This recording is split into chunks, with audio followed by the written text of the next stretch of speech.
Hi, I'm Jarrad Brown, financial planner to Australian expats in Singapore and around the world.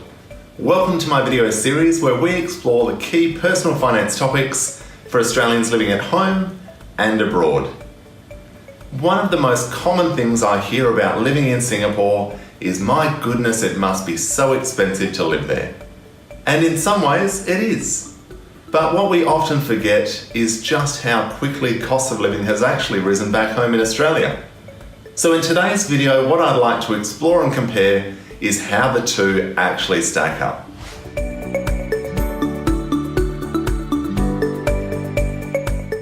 Singapore is often ranked as one of the world's most expensive cities to live in, and in many ways, that is no surprise. There are certain goods here that cost a lot more than they do back home.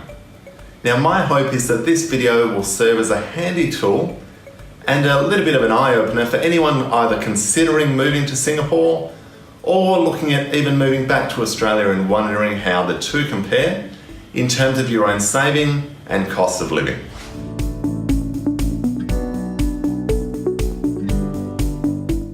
While purchasing a property in Singapore can be significantly more expensive than doing so back home in Australia, the actual ongoing costs are not terribly different. In the following table, you'll see exactly how the two compare based on data from 2018.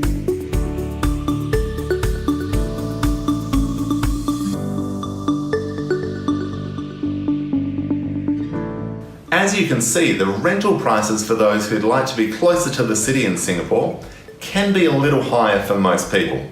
However, the utility bills and costs of having a cleaner are actually significantly cheaper in Singapore compared to back in Australia. So it's important to do your homework. And if you are looking at moving to Singapore, consider where you'd like to live and what are the key areas that might be a little bit cheaper.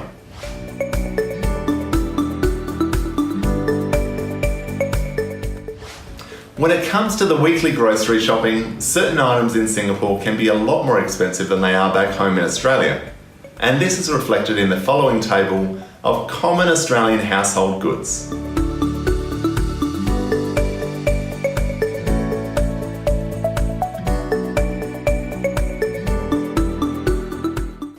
As you can see, there are many grocery items that are actually not terribly different between Singapore and Australia. However, when it comes to both alcohol and dairy, you will start to notice a significant difference. The $5 or $10 bottles of wine really just don't exist here in Singapore given the way the tax is structured. And a carton of beer, well, that's in all likelihood going to set you back at least double the price. And that's generally if it's on special. For dairy lovers, particularly if we're looking at Australian brands, they are going to be quite a bit more expensive here in Singapore than they are back at home. So it's important to do your homework, consider the brands you're buying, and if you are looking at saving money on the weekly groceries, consider alternatives.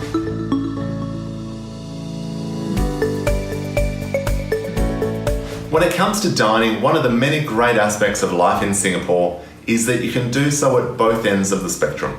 If you'd like to go out for a $3 meal of chicken rice, you can do exactly that. And if you'd like to go out for a $300 steak, it's also widely available, and as well as everything in between. So let's have a look at how the two compare with common dining expenses.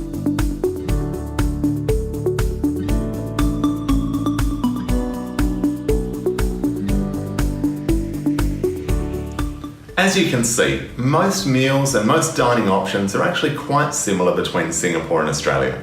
Where you will start to notice the difference is, as I mentioned, in Singapore you can go out for that $3 or $4 meal for lunch or dinner. And when it comes to a bottle of wine with dinner, that's in all likelihood going to set you back significantly more than it will back home in Australia. So consider your options, look out for specials, and take advantage of promotions as they arise.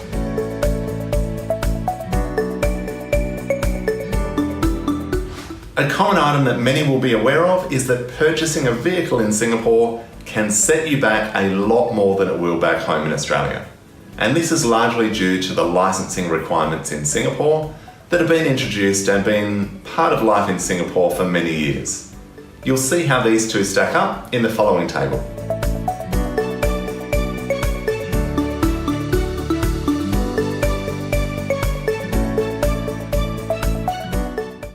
As you'll see from the data, the cost of buying a vehicle in Singapore is a lot higher, so it is important to consider whether you will need one or whether you can rely on both taxis and public transport.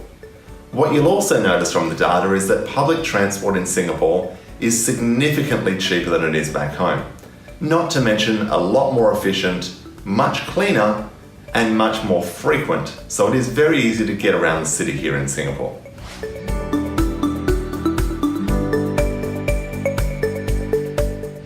As you can see from the data that we've been through today, the costs of living between both Australia and Singapore in aggregate are not terribly different, but it is important to do your homework, consider where you'd like to be dining, consider your weekly groceries, whether you'll need a car, how you plan to get around the city, and where you're going to live.